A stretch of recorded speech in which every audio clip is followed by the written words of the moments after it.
Hey everyone, and welcome to Screams After Midnight TV edition. I am Peter, that is Tim, and we are going to talk about Tales from the Crypt, Season 6, Episode 12. It is called Doctor of Horror. So, full spoilers for the episode.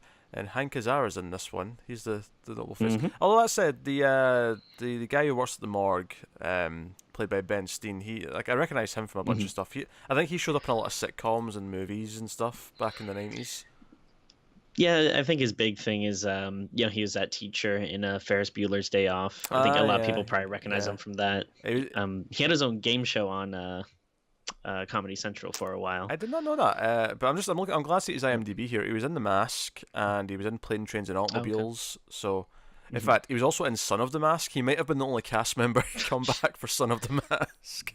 Dear Lord. Which, I'm not going to lie, I'd forgotten that existed until I'd seen the poster right there and then. I wish I could forget.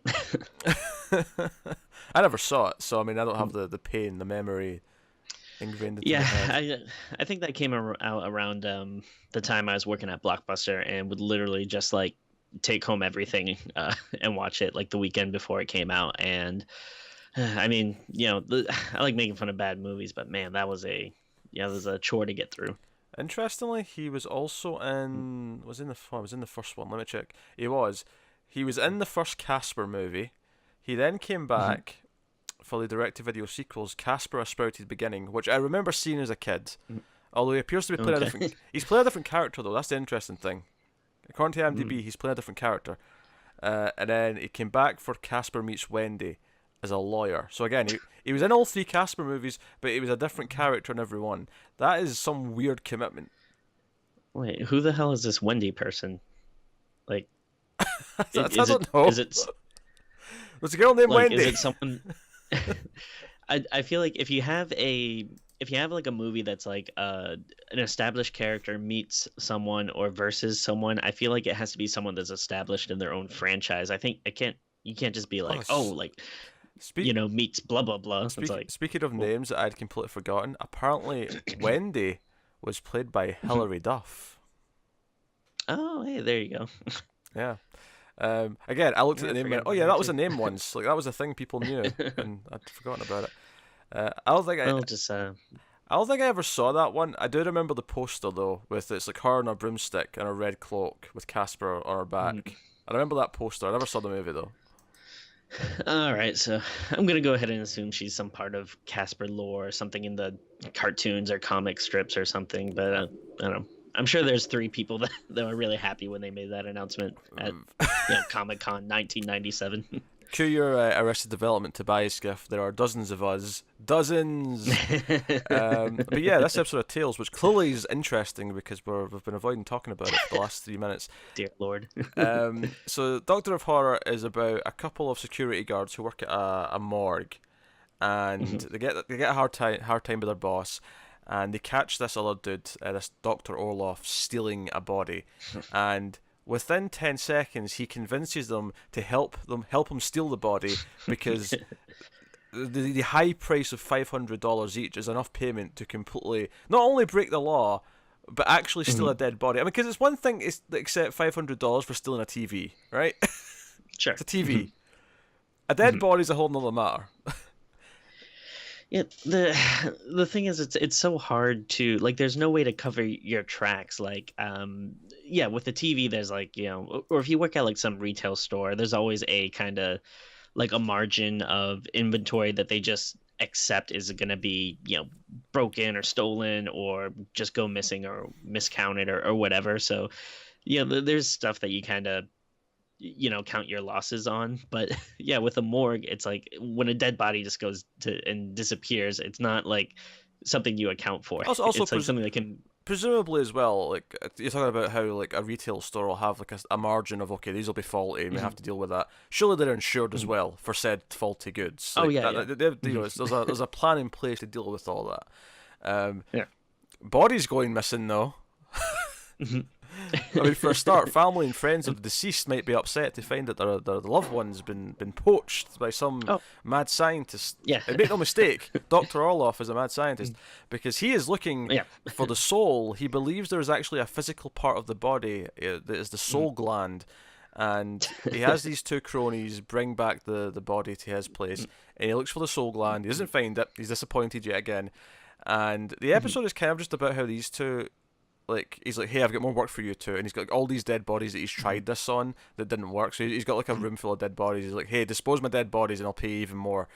And Richard, played by Hank Azaria, is up for this. He's like, yeah, let's keep making money, and he's like, yeah, let's still do this. And Charlie, on the other hand, is like, I feel kind of guilty about this, and like, poor people with, what if he does get their souls, or suppose their souls are supposed to go on to the afterlife, and so on. He's morally conscious, I guess we'll say, and from there, it's basically how Charlie gets cold feet.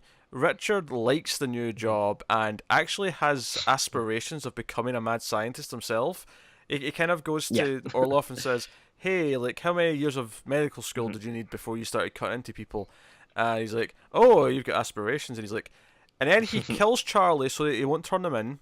This is after, of course, they kill their boss at work, because he kind of catches the fact that, hey, you let a body get taken and you've suspiciously got dirt on your clothes. I feel like you're up to something no good. And so Richard kills Charlie, and then we cut forward a little bit, and he's wearing a suit, and he's all excited because Orloff's letting him cut into dead bodies. He's like, oh, can I cut into Charlie? He's like, yeah, now you're my assistant. You can, I'll take the soul gland. And this is the thing. On Charlie, they find the soul. They literally find the soul, and there's this glowing bit of flesh that they take out of his body. Yeah. But it's like, what do you do? Like, all right, it's great if you find it, but what do you do with it? I found the soul. Now what? Yeah. I don't know. You tell me, Timmy. You tell me. You're the one with all the ideas. Oh, I mean, I don't know. Maybe if he eats it, it'll taste good. Soul food. Oh, that was horrible, Tim. That was horrible. I mean, honestly, like, so I'll ask the question, Tim. Did you enjoy the Doctor of Horror, whatever it's called? No, no, not at all. There's a few little nuggets here that I was like, oh, maybe this is interesting, but ultimately, it was a really bad episode. I thought the acting in this was like horrible. Like Hank Azaria was good, but he was the only one. Like Ben Stein, I don't know if like maybe his roles should not be like more than like one sentence, or maybe just a couple of words, because the more he went on and on, I was like, this guy sucks. Like I understand he's like he's funny because he's like so dry and boring and stuff, but like he looked like a dude that was just reading like a cue card off screen. Like it was horrible. And then the Dr. Orloff, he just seemed tired. Like his performance was just very like yeah, so hey, no, don't arrest me. Listen, here's the thing, I'll give you some money if you help me find the soul gland. Let's do it. For the wacky, like, mad doctor that he's supposed to be playing, it's oddly subdued as a performance. It's kind of odd. I didn't hate the episode. Like, I don't think it's a good episode. I wouldn't even necessarily. It's just boring. I wouldn't necessarily even disagree it's a bad episode. I think I said this about one recently, but it feels like a very typical Tales from the Crypt. Like, I kind of, because at the end of the episode, so they dump Charlie in the same well that they've been dumping all the other bodies in, and at the end of the episode, Charlie comes back to life, and there's a pretty cool effect where he's walking with his head on backwards because they cut off his head. Yeah, I like that. Yeah. But see, when he was coming back to life and he was climbing out the well, and we see the hands coming up, I actually kind of sighed and went, oh, the dead person comes back to life for revenge. Yeah, I've never seen that in an episode of Tales from the Crypt before. Yeah. It's also weird though, because it's like, why was it just him? Like, is there a reason why the other people don't come back? I mean, I guess maybe with most of the bodies, they were dead already. But well, actually, at least with him, I think the answer to that is because they all still had their souls. Their souls already left, whereas they took his soul, because he specifically says, "I'm back for my soul, you asshole," and he comes for him. So it ends, of course, with Hank Azaria being killed. But Hank Azaria's character is basically just wanting to cut into bodies. Like, it's basically like, I almost feel like there's a potential here to like turn this into he actually has like secret like fetishes and like desires to like cut people, and that's what it's really about.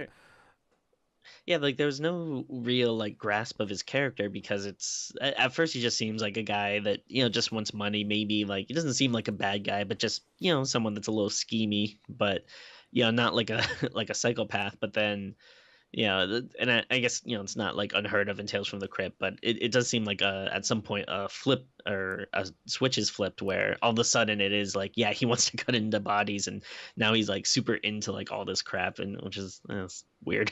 Yeah, it was like he just never considered it, and it's like now he's seen some of it in Mhm. action. He's like, oh, this is actually kind of. I'm into Yeah. this. Like, oh, cutting people. Oh, this makes me Yeah. makes me want to be on a TV show for 30 years with no end in sight. Mhm. That Yeah. was a really bad Simpsons And joke for anyone who didn't get that. Okay. but and it's like Which there's like actually, a The Simpsons was already on when this aired. Like oh yeah. that's how long The Simpsons has been going. Jesus Christ, this episode's like Mm. 25 years old. Oh. Or like there's also like no forethought really into their planning. It's like Mm. I don't know. Don't you think if you're basically one of three employees at this place and two others like, go missing, like you're probably gonna seem a little guilty. Yeah, that's the thing. They kill their boss, or he kills his boss, and there's a time jump to when he's just working full time with the doctor. I'm like, was there no criminal investigation into the fact that at the very least the boss went missing, Yeah. and then the co-worker also went missing, and no one's Mhm. investigating this. I don't know. It's just I feel like sometimes Tales from the Crypt does this thing where the story operates on its own little bubble, where it just kind of ignores what Mhm. the rules of the world would be, where other people would start to Oh yeah. investigate or whatever. Mhm. But it felt especially noticeable in this one for whatever reason. Um, Mhm. Still not the worst episode ever though. It was still kind of watchable and Sure. Like a I do like the idea of a soul gland. Like that is an interesting concept. Again, it does seem like something that was way too easy because it seems like it's just kind of in your back, and it's like yeah. the millions and millions of doctors that have like operated on people's backs over the years. No one's ever noticed like there's a big glowy thing over here. Yeah, Um, no surgeons have ever figured out. Oh, wait a minute. What's this glowing thing here? What's happening? but like so that's like an interesting idea, and then the kind of like the little twist of like him coming back really isn't like a twist, but then the kind of the line at the end where he was always the good one, so Hank Azaria's like, hey, you're not gonna kill me, you're nice, you're good and stuff, and he's like, Mm. well, now I don't have a soul, so it's like, oh haha, like I was like, all right, that's that's like an interesting twist, and the makeup and stuff look cool, but it's just one of those things where it's like too little too late, and Poor Charlie. it, I mean, he lost his soul. yeah. He didn't even get to have sex with Buffy first. He just lost his soul. Okay, so wait, did he play was he in Buffy, or he just No, but a certain character on Buffy lost his like soul okay. because he had sex Because with he had Buffy. sex with yeah. Okay. That was a fine I get reference, Tim. That's not my fault. you. You were dumbfounded with that one. That was a fine reference. uh, sure. I make some bad ones, but that was a fine But reference. I got you. I was trying to. I was thinking of who's that dumb guy that no one likes? Ripley in Oh, the Riley. like Riley. Yeah, Riley. For like I was thinking of him for some reason. I was like, wait a minute, was that guy's name Charlie or something? But I got you now. Yeah, yeah. Um, but yeah, no, like if they kind of embraced the really the goofiness of this soul concept and made it more about that and had the characters more over the top and not just sound like they're like sleeping like throughout their performances, then yeah, maybe it could have been like a wacky but entertaining episode, but instead it was just boring with a slight little bit of like the last 2 minutes. Yeah. But so boring, but not the worst. Like it didn't anger me. Like I wasn't watching Sure, going, "Oh my sure. god, this is like a terrible idea," or "Oh my god, like why is this dragging me through Right. Yeah, this?" yeah. We've definitely had worse. It was. I think this is like such a middle of the road to the point where, like I said, Mhm. like the ending just felt derivative of other episodes. It's just such a middle Yeah. 5 out of 10 episode of Tales from the Crypt. So it's not Mhm. terrible, but it's not good. It's just Mhm. this kind of exists. It's And fine. like I think I mentioned it before, but it always bums me out too because I do like Hank Azaria and I thought he was good Mm. in this, but it just sucks when it's like, oh, I hate when they have like a good actor, but it's wasted on a very so-so episode. And of course, the Crypt Keeper segments were super related to what was going on in this Hmm. episode. He was a Oh. barber. He was looking Yeah. for the soul hair or At something. least, I don't know. I mean, I guess at least you can kind of make the connection because like back in the day, like wasn't like barbers and dentists and doctors kind of like all one and the same, like in like medieval days. Barbers and dentists. I mean, Yeah, like I think like basically like the person that would like cut your hair would also be like the guy you go to if you got sick or had a problem with your teeth. I could be completely wrong about that, but I thought that was a thing. well, I mean, I'm glad that I wasn't alive during those times. Jesus, would you trust your barber with your teeth or your doctor with your haircut? I don't think you would. I don't know. I've had some pretty talented hairstylists. So. I have seen no evidence of this, Tim, ever. Well, I mean, I don't maintain the like whenever I get my haircut, I like they always ask me like, "Oh, so what do you want? Like what do you usually do with your hair? Do you put something in it? Do you part it to the side?" I usually tell them like I literally do nothing. I wake up, I wash it and just let it fall where it falls. Yeah, pretty much. I'm pretty much the same. Mm. More so that it's a bit thinner on top now. But Yeah, I don't do it's whatever. It exists. It's there. it's too Um, much work. yeah, that's fine. But yeah, so I guess that's Tales from the Crypt. That's season 6, episode 12. We got a few more left of this season, and then we're at the final season of the show. And that'll be it.